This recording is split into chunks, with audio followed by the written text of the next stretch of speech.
Oh, hi guys. So good to see you. Hi, Yeah. Mayara. Hello, Mayara. How are you? Thanks. I'm good, and you? Yeah, we're good. It's the end of the Thanks day, for but the we're good. opportunity. Yeah, you're welcome. I'm going to introduce myself. My name is Mayara. I'm representing the page called Big Rock and Roll. We are a Okay. page here in Brazil, and we are always talking about music and rock and things about music here. Okay, cool. So first of all, I have some questions here. We have just 15 minutes, but if you want to talk like for example, I'm going to ask something, and if you want to talk more about it, is okay. Okay. Because I'm going to ask about the band in general and then about the new album. So Okay. I'm going to start. First of all, you are a very independent band. I read about the farm and the things that I'm going to ask too.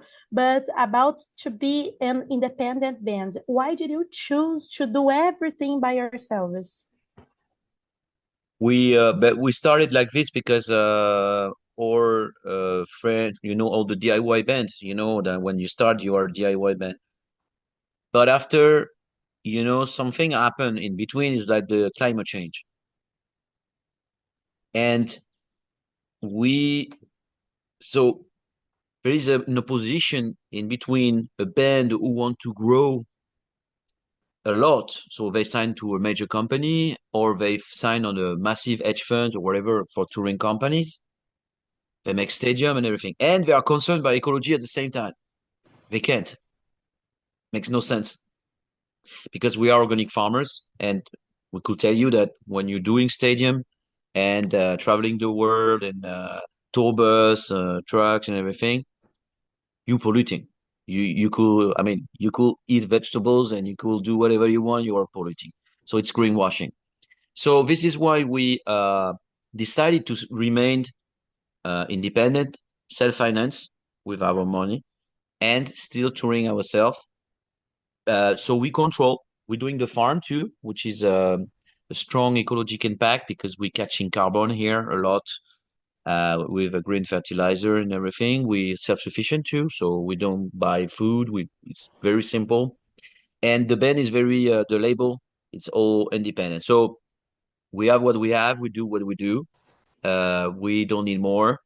So it's an idea of post growth into music, which is already existing in agriculture and many, but still not in music for now. The ecologist band, they just say, don't eat meat, but they do stadium. So it's completely like, and they make billions of streams, which are very polluting. So we're trying to find something proper in a third, it's a third path, I would say, into music. So this is why we refuse to sign. It's not because we're anti, just because for now, any company could provide exactly what we are doing with the label and everything.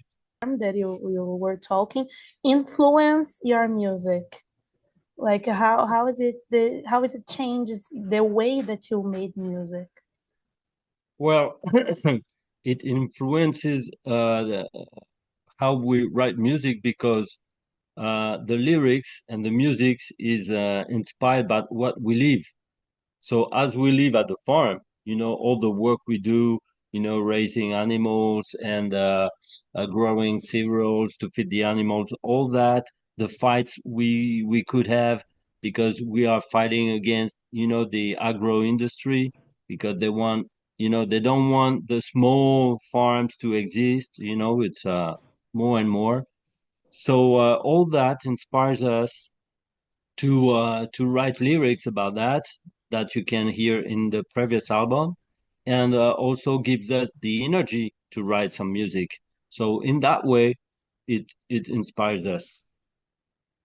And do you think that you have a difficult part while living in a farm and making music? Do you have something that is always like that you learn a lot, right? Living on a farm and making music, but do you have difficult or things like that to manage both? To make both at the same time, you mean? Yeah. Uh, Not Not really. really. It's the our schedule is made by the weather. So it's simple. We look at the the meteo, you know, and we look, okay, today is going to be farm day. Oh, we got an interview. Yeah, but we can't. That's as simple as this. So I'm kidding, but it's like a mother nature first, nature first. So, and after that, we make the stuff. Could you bring me the board? I'm gonna show you the board. We have a board every day where everything is mixed in between farm, label, and everything. Look You have the schedule. here. You see, Oh, so nice. this is a program for tomorrow, and so You know. I just erase Wednesday, and you were on the Wednesday at 6:15. So we're taking advance. So everything is mixed here. You see, I could see that tomorrow I got a meeting with neighbor farmers in the morning, and then after I need to send, you know, all the promo stuff to our PR. So for music, for example, then we need to send to another interview. Then well, dinner, and then after we have to cure stuff with the geese, and everything is mixed depending of the what we have to do. So it's, to be honest, it's very happy life because we're not stressed about something, or when we are stressed, for example, by the music industry, which is very annoying. We go outside and we do stuff with animals, or we wear a 25 kilograms bag of corn and feeling better. And And this is so nice because yeah, it's another reality, right? If think about exactly, music and bands. exactly. And talking about the new album, what is the message behind As Stupid as You Can? It's a song, like the album is about post growth, so less is more, and so it's about David Henry Thoreau, you know, the American philosopher. There is a song Mhm. about Thoreau. You're gonna listen that on Friday, and but this song, As Stupid as You Can, is a song about a French philosopher called Guy Debord, who wrote a famous book in 1967 called La Société du Spectacle, so the Spectacular Society, or in Spanish, the Espectacular Sociedad.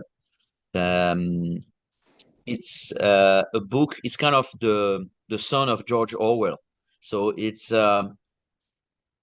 this guy demonstrates. He passed away. Huh? He demonstrated in 1967 that if we were going too much into a society of materialism, consumerism, consumption, and their way to sell it with marketing, storytelling, and everything, on long term, the society will be reversed, and then the truth will be just a moment of the false. So that's exactly the period we're living in, 60 years after. And this book is famous because in 1968, 1 year after the book was released, there were some massive student riot in Paris, in La Sorbonne, because of that book. And it's a very complicated book philosophically. So Debord called spectacle. For example, greenwashing is a spectacle. A storytelling which is fake, it's a spectacle, and it's like a show, you know. And so it's very interesting. It's very complicated because you learn in France at a very high level in university. It's very famous in France and in a lot of countries. And so the as stupid as you can is something that he had produced. You know, he has guessed this 60 years ago, because now it's kind of, we make things as stupid as we can in order to manipulate people and to sentence about the society reverse and the truth just a moment of the false is just amazing, because exactly how a lot of politicians use, and you know what I mean. Yeah. And guys, do you know a favorite song from the new album? I heard the new album. I received it on my email, and the Cool. Workers song was my favorite one when I heard. What about you? Do you have a favorite one? Oh, we like all because we built this 2 years old 2 years work. You know, we wrote the album during 2 years, so it's really because we wrote with an acoustic guitar first, and it's very Neil Young process, like acoustic guitar stuff, lyrics, and after when it's okay, it sounds great like this, we go into noise, Hmm. but not before. So because we are not doing, we're not making a riff and a riff and a riff and a riff. We try to write songs. Okay, we make noise, but it's songs. We could play Hmm. acoustically, and so all the songs are a combination of something in between themselves. So it's not very Spotify. It's album. It's a story from the beginning at the end because it's a very global stuff. And this we a band who are selling a lot of physical product for this reason because we record it analog, but also because it's a story from the beginning. If you're just going into one song, you miss. Everything. Yeah. Yeah, Yeah, you just have a small piece of the album. and so he was recording 4 days live, mixing free, like. But we've been prepared for that for 2 years. So we play the song like 300 times and everything. So, but the main thing is not to record it; it's to write them, to make them sound, and we have on that a very not old school process, but we have a really musicians process because we don't use computer backing tracks. We play live, and when we play Lollapalooza Brazil in In 2000, 2019, yes, 19. people were like, okay, they play live. I Yes, we was play there. live. I Okay, was there. cool. Wow, I nice. saw you guys at Okay, cool. Lollapalooza. Okay, cool. So we play live as you've seen, and so we could change things. And I remember this day we changed a lot of things, and we adapting ourselves in this situation. That's alive, and and if we come back next year, because we're trying to come back, that will be the same. We will do something unique at the moment, exactly when we are doing it. And I hope to because I really want to see you and with this new album here in Brazil. Yep. And the last question I'm going to ask about this. What do you remember from that show? Because I remember that was really awesome. I read at websites, magazines talking about your was like, oh, the improvisation part of the concert. It was really rock and roll show. And I remember that I didn't know you, and then I saw you at Lola, and I was like, oh, they are really, really amazing.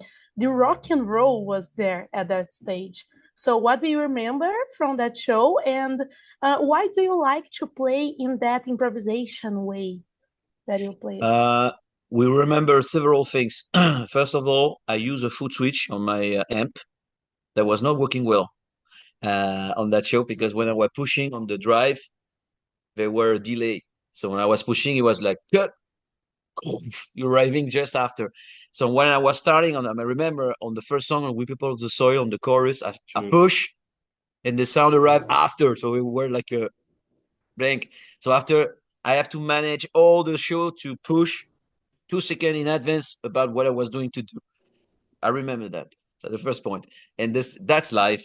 And the second thing is I remember the storm. We were a storm, and we were lucky to play.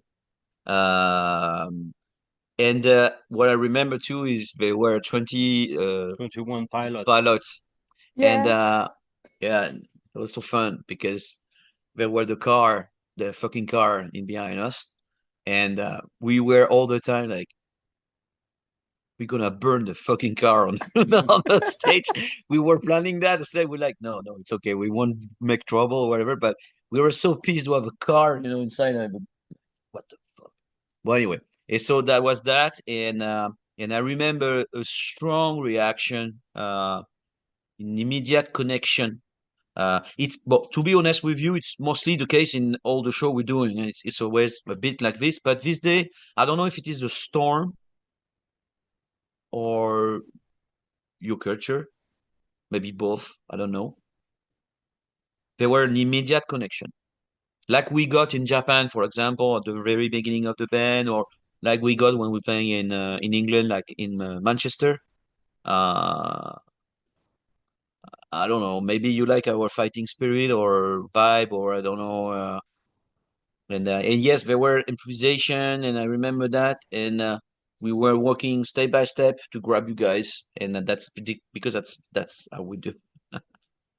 And 15 minutes left. I think that we have to end this interview, Yeah, but I'm going to say that I really want to see you here in Brazil, so I hope that you can come.